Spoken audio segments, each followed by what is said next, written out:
சில வீடு என்ன கூப்பிடுற மாதிரி தோணும். அப்படி இருக்கிற வீட்டில் தான் நான் ஏறுவேன்.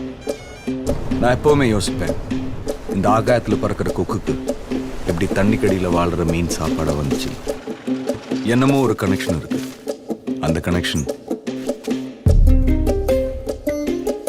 சார் எங்கே போனோம்? திருவண்ணாமலையில் ஒரு ஃப்ரெண்ட் இருக்கான். ஓ, நான் அங்கேயே போகிறேன். பைக்கில் போகலாமா சார்? வாங்க சார், ஜாலியாக இருக்கும். எனக்கு கொஞ்சம் ஞாபகம் வருது. அல்சி மிஸ். பண்ணல வேற வேற வேற வேற நாங்கள் பைக்கில் திருவண்ணாமலைக்கு போயிட்டு இருந்தோமா. நான் எதுக்குப்பா திருவண்ணாமலைக்கு போனோம்? நேற்று நைட்டு கூட கரெக்டாக என்டர் பண்ணீங்களே. ஐயா இது சரிப்பட்டு வராது. இப்போ உன் பிளான் என்ன? ஏப்பா ரொம்ப நேரமாக ஒரே கியரில் போகிற போல் இருக்கேன்.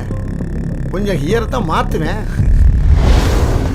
பைக்கை பத்தி ஏதாவது தெரிஞ்சுதா? செக் பண்ணிட்டு இருக்கோம் மேடம். உடனே கண்டுபிடிச்சிடுறோம். வாழ்க்கைன்னா ஜாலியாக இருக்கணுமா வேணாமா?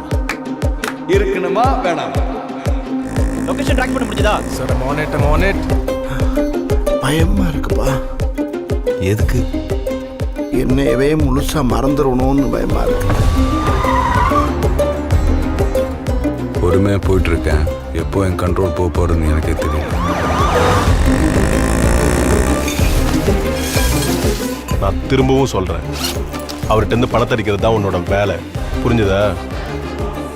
அவர் உன்னை நம்புற மாதிரி நடி. வாழ்க்கையிலே மறக்க முடியாத பயணம். என்ன பண்றது, இதையும் மறந்துடுவீங்க. மறந்துட்டேன்னா மூன்றாம் முறை கமல் மாதிரி இப்படி ட்ரை பண்றியா? ஐயா, அந்த மாதிரி மகா நடிப்பெல்லாம் எனக்கு வராது. ம்